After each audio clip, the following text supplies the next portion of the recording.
Hi, Mark and Drake here with my second video, which I'm hoping is going to give you some insight into some of my writing. First video was in Bishop Midland, my home village. So is this one, but it's going to show different parts of it. So the first video showed you how the real life Bishop Midland inspired the village of Curso. This one's going to focus more on how the surrounding landscape inspires my fifth novel, Bogganmor. So for some context, if you recall either the novel or the first video, Church Street rises up the hill from the crossroads, and then I described it curving back round past the church, past the green, back down the hill. This is that far end, this is where it comes back down the hill. So we're at the other end of Church Street, that's behind me there. We're not going up Church Street, we're going up there, which is Bogganmor Lane, and that's the start of what we call the 3 mile walk. So away we go on the 3 mile walk. Okay, so further along on Bogganmor Lane, as you can see, much like a lot of the roads and lanes on Darkisle, this is an unsurfaced road, just bare mud. Up to my left there's a bit of high ground, and on there is where what was called Bishop Midland Castle stood. It wasn't a castle, it was a fortified manor house, but everyone called it the castle. And that was where the bishops of Durham had their country residence from the 12th to the 14th centuries. At which point they abandoned the place and moved on to better places, better things. And this wall here is what remains of the Deer Park wall. Not much of it left here. A Deer Park wall needs to be much higher than that because deer can jump quite well. We'll see more of the wall further on. I guess that bit of high land with an important house on it was indirectly an inspiration for Marsh House in Bogganmor, the fifth novel. But the high land would be not so impressive as that. It would just be a low ridge, much lower than that in the novel. In this wall were reputed in medieval times to live martins, which are a type of polecat, quite endangered in Britain now. I think they're making a comeback, but there's none left in this part of the world. I think they're further north, and maybe in Scotland, but none left here. I guess they weren't very popular because they were called fowl martins, which is where Bogganmor Lane gets its name from. And the reason that villagers would walk along here and notice those martins was to access fish ponds. And there is the remains of a fish pond now. Let's go over and have a look at that, because the scenery of that pond has got a bearing on Bogganmor. So here's a closer look at that fish pond. As you can see, it's pretty much choked with vegetation now. Don't know if you can make it out. There is some water there visible between the rushes, but these are bulrushes. These feature quite extensively in the scenery described in Bogganmor. Now, if you're not from this part of the world, or from a part of the world that's got bulrushes, this is what they look like when they're dead, at least. Obviously in summer they'll be green and look a bit livelier. These are dead. You see the heads of them have gone to seed now. But that's bulrushes, quite distinctive looking things, those big sort of black seed heads on them. And that would be really a lot of the scenery around the edge of the marshland, which forms a lot of the novel of Bogganmor. A bit more of the Deer Park wall here. It stands quite high here still, so that's probably about a good 7, maybe 8 foot of ground level. So it's surviving quite good condition here. It needs to be tall, like I say, because deer can jump reasonably high. Bearing in mind that this deer park was abandoned in the 14th century, and here we are in the 21st century, I think it's holding together pretty well. And a lot of where the stones have disappeared, okay, some of them might have toppled and weathered, but mostly they'll have been stolen, or just be borrowed, shall we say. They'll have been repurposed, yeah, repurposed. So the locals in the intervening 700 years will have repurposed these stones to build houses and farms and other walls out of. Okay, so that's the Bogganmor Lane Deer Park wall. Let's move on to the part of this walk which I think is more relevant to Bogganmor now. Okay, so I don't know if you can read that, but I am about to discover bright water. I'll tell you a bit more about that further on when we actually do discover the bright water. On the stile. Here we go, that's the lane ahead of me. I'm going to get muddy. That there is not actually a river, it's a drainage ditch of the fields around here. Over there you've got some standing water, a little pond, and beyond that, Castle Lake. Like I say, it wasn't a castle, but everyone calls it a castle, and now the lake that's sort of grown near it is called Castle Lake. I say it's grown because the water level here is rising. Castle Lake would not have been there about 30 years ago. They pumped the mines out during the coal mining around here. They pumped the water level down so they could mine. Now the mines have all gone. They've stopped pumping the water out and the water table is rising again.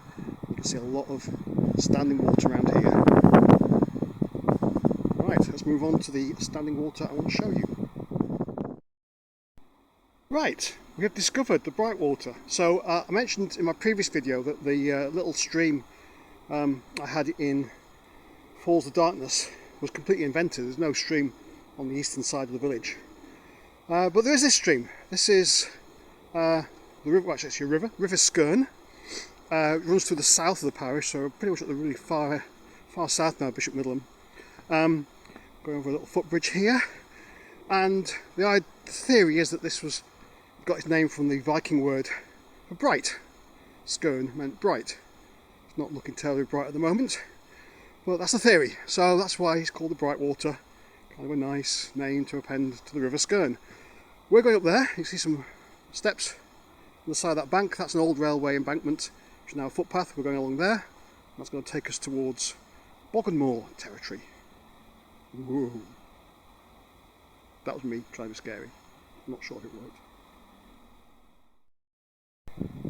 Okay, here's a glimpse of the sort of landscape I had in mind for Bogganmor, particularly for the mire, low cow mire that features in that novel. So this is a fairly small stretch of marshland here. Open shallow water. You've got some bulrushes there and some reeds and sedge grass around the edge, those sort of clumps of very water tolerant grass. So parts of low cow mire will be quite open and they'll look like this. Other parts will be quite enclosed and quite claustrophobic, and I've got another location in mind for that. But this is, when you're talking about Jack being able to see some clear water on the mire, it's going to look a bit like this. Right, so we're getting there now. We're getting to the Bogganmor sort of landscape. That ahead of you is what we call the lake, which the more geographically astute amongst you may realise doesn't look very lake-like. More on that later. Here, just thought you'd be interested. I am told that these devices, which are dotted around these parts, are for monitoring the water level. As I was saying, the water level is being allowed to rise after years of being kept quite low, artificially low. And I think this is monitoring what's happening to the water level. I don't know what's inside it. I don't know if there's a sort of a gauge there, or I don't know, an enormously long dipstick or something. If there's any hydrologists watching this, perhaps you can let me know. But yeah, that, I'm told, is a device for measuring the height of the water table. Right, this is what I really had in mind for a lot of low cow mire, which is the marshland area which features in the 5th book, Bogganmor. So this was originally a supply of coke, which for those not aware of it is not a type of drink. Well, it is, but coke I've got in mind is coal that's been heated to drive the impurities out of it. I think it was used where you had to heat stuff up and the process had to be quite clean. You'd burn coke rather than coal. I think it was used in the steel industry a lot. Again, please let me know if I'm wrong on that. When it was no longer needed anymore, as all the industry departed the northeast, this area was dug out in 1986 and became a lake, which we called the lake. And as you can see, in the intervening 40 or so years, nature is starting to reclaim it. If you come here in the summer, you'll be hard pressed to see standing water like this when it's a bit drier. So February is actually a good time to show you this. As you can see, it's turned to marsh. You're getting water tolerant trees like alders and willows growing. There would be a lot more greenery and vegetation in the summer, so you'd have rushes and reeds growing. At the moment they've all died back, but you can hopefully imagine what it'd be like in the summer. Bogganmor is set during August, so it would be much more verdant than this. But this is hopefully a good feel for what a lot of low cow mire would be like. Flat, green, very stagnant water, roots through saplings and rushes and reeds that you'd have to sort of force your way through in a flat bottom boat. And you'd never be able to see very far. There's always some vegetation blocking your view. So quite claustrophobic, even though we're out in the open. Quite a claustrophobic feel to the place. And that's what I was hoping to get across in the sections where I describe low cow mire in the book. So we're near the end of the walk now. It's a footpath across the fields of Island Farm. I tried to show Island Farm in the first video, but the rise of the land hid it. There you go, there's one building of the farm, there's more beyond. And Island Farm, if you recall, is the inspiration for Lyle Farm in Falls of Darkness. There, Bishop Middle of itself, and this footpath leads to the sort of low causeway that goes up to Island Farm from the bottom of Well Lane. And I filmed a few minutes of film there in the first video.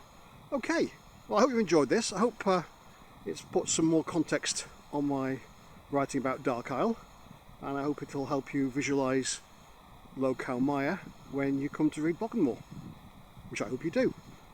Thanks for watching.